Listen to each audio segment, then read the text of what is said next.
ओम नमोर्यंताणं नमो सिद्धाणं नमो आर्याणं नमो वज्रायणं नमो लोहे सव्वसावुणं।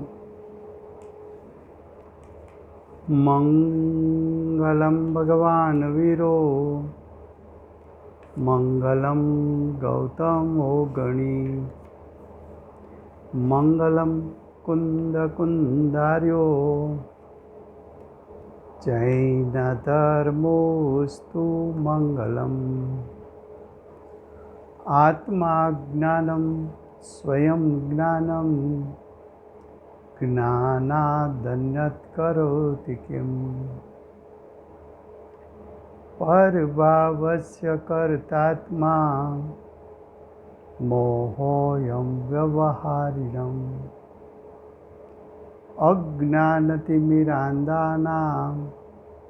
ज्ञानाञ्जनशलाकया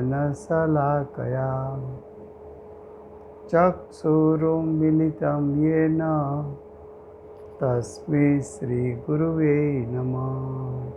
तस्मै श्रीगुरुवे नमः। ये जैन सिद्धांत प्रश्नोत्तर माला है।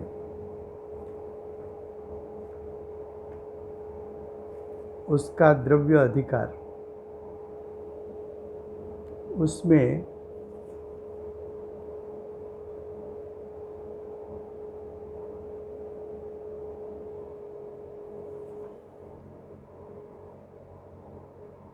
बारह प्रश्न चले हैं। अब प्रश्न नंबर 13, आकाश द्रव्य किसे कहते हैं? आकाश नाम का द्रव्य है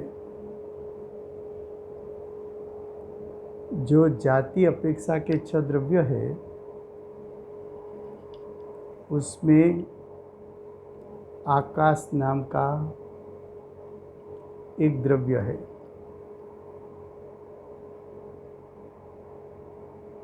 द्रव्य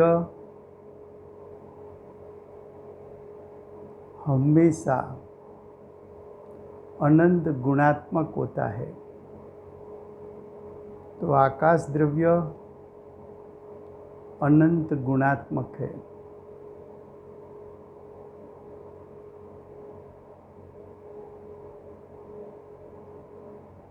आकाश द्रव्य के अनंत गुण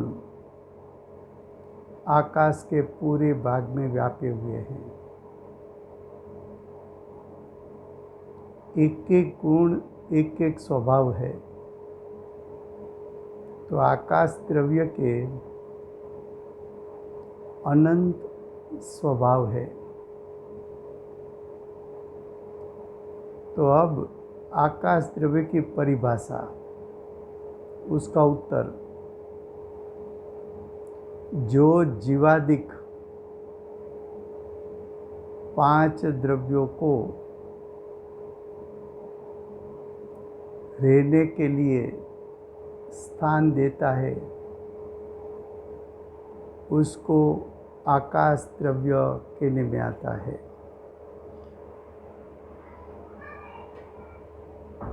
तो अब देखो कि आकाश की परिभाषा क्या बताई। तो क्या आकाश की परिभाषा बताई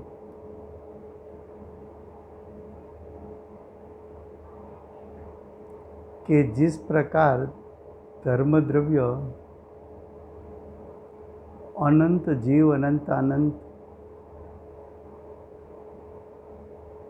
उद्गल को गति में निमित्त हो सकता है, और धर्म द्रव्य अनंत जीव अनंत अनंत उद्गल को गति पूर्वक स्थिरता में निमित्त बन सकता है।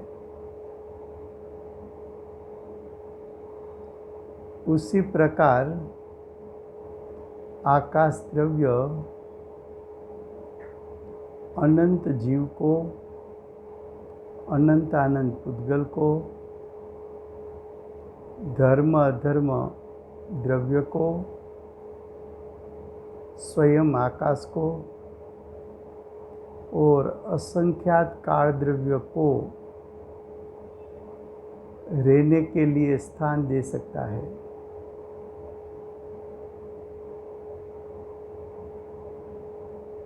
तो अब प्रश्न ये आएगा कि आकाश द्रव्य सभी द्रव्य को रहने के लिए स्थान दे सकता है, उसका कारण क्या है? तो कि उसका कारण ये है कि आकाश में एक अवगाहन हेतुत्व नाम का गुण है।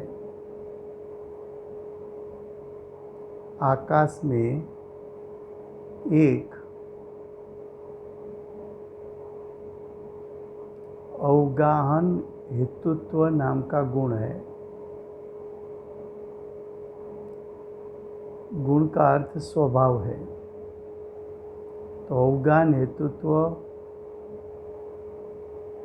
नाम का आकाश में एक स्वभाव है। अवगाहन हेतुत्व का अर्थ क्या है? तो कि अवगाहन हेतुत्व, उसमें संधि खोल दो, दो शब्द है, एक अवगाहन, दूसरा हेतुत्व। एक अवगाहन, दूसरा हेतुत्व। अवगाहन का अर्थ होता है रहने के लिए स्थान देना। हेतुत्व का अर्थ होता है निमित्त कारण। तो अवगाहन देने में निमित्त कारण बन सके, ऐसा आकाश का स्वभाव है। फिर से, आकाश में एक अवगाहन हेतुत्व नाम का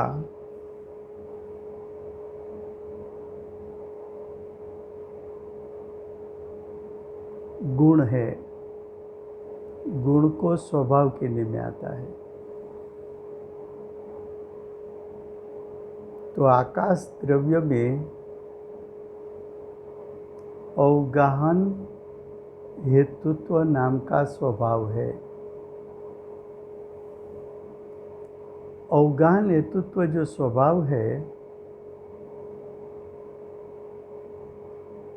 वो त्रिकाल है, परिपूर्ण है, शुद्ध है, अकृत्रिम है। यह अवगाहन हेतुत्व शब्द की संधि खोलने में आए तो उसमें दो शब्द है, एक अवगाहन, दूसरा हेतुत्व। अवगाहन का अर्थ होता है रहने के लिए स्थान देना। हेतुत्व का अर्थ होता है निमित्त कारण। अवगाहन देने में निमित्त कारण। तो आकाश द्रव्य का कार्य क्या है कि अवगाहन देने में निमित्त कारण बन सकता है। कितने को अवगाहन दे सकता है, कितने को निमित्त बन सकता है? तो कि प्रत्येक गुण उसका शक्ति रूप सामर्थ्य अनंत है।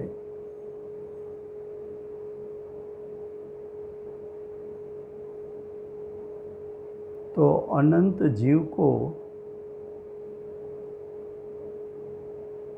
अनंतानंत पुद्गल को, एक धर्म द्रव्य को,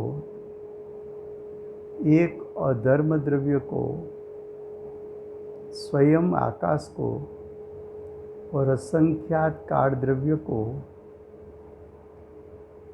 एक ही साथ एक समय में रहने के लिए स्थान दे सके,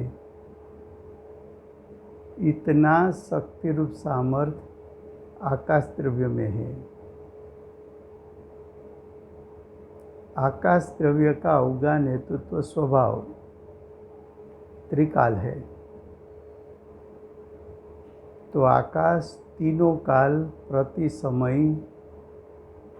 अनंत जीव को, अनंत आनंद पुद्गल को, धर्म अधर्म एक एक द्रव्य को, आकाश द्रव्य स्वयं को, असंख्यात काल द्रव्य को रहने के लिए स्थान दे सकता है। ऐसा आकाश द्रव्य का स्वरूप है। अब क्वेश्चन 14, आकाश के कितने भेद हैं?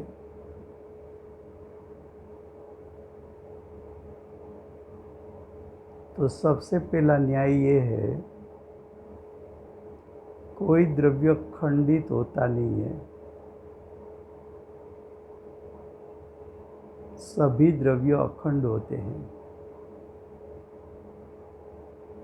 चाहे जीव हो, चाहे पुद्गल परमाणु हो, चाहे धर्म अधर्म द्रव्य हो, चाहे आकाश द्रव्य हो कि चाहे काल द्रव्य हो, सभी द्रव्य अखंड होते हैं।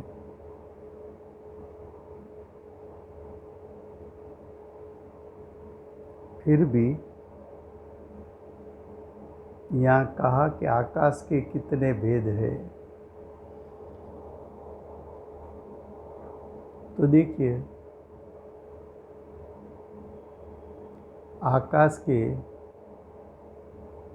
आकाश तो अखंड एक द्रव्य है, किंतु उसमें धर्म और अधर्म द्रव्य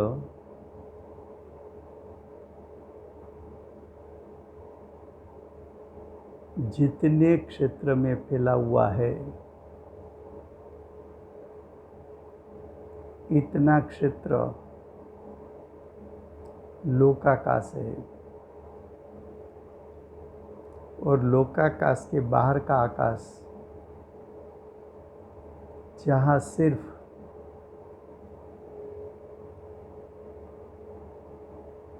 एक भी द्रव्य, आकाश के अलावा एक भी द्रव्य नहीं है, उसको अलोकाकाश कहते हैं।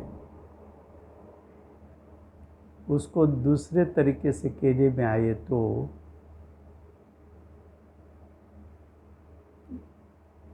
जितने आकाश के जितने क्षेत्र में जीव पुद्गल, धर्म अधर्म और काल द्रव्य रहते हैं, इतने क्षेत्र को लोकाकाश कहा। लोकाकाश के बाहर का क्षेत्र अलोकाकाश है।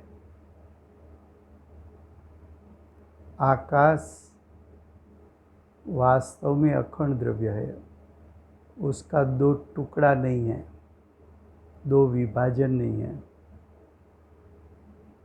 लेकिन जैसे हम ऐसा कहें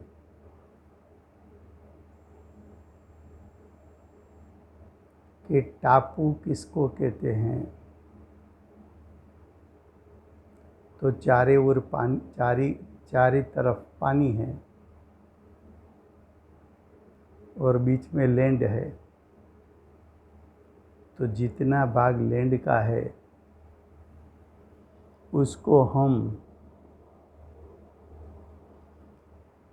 उसको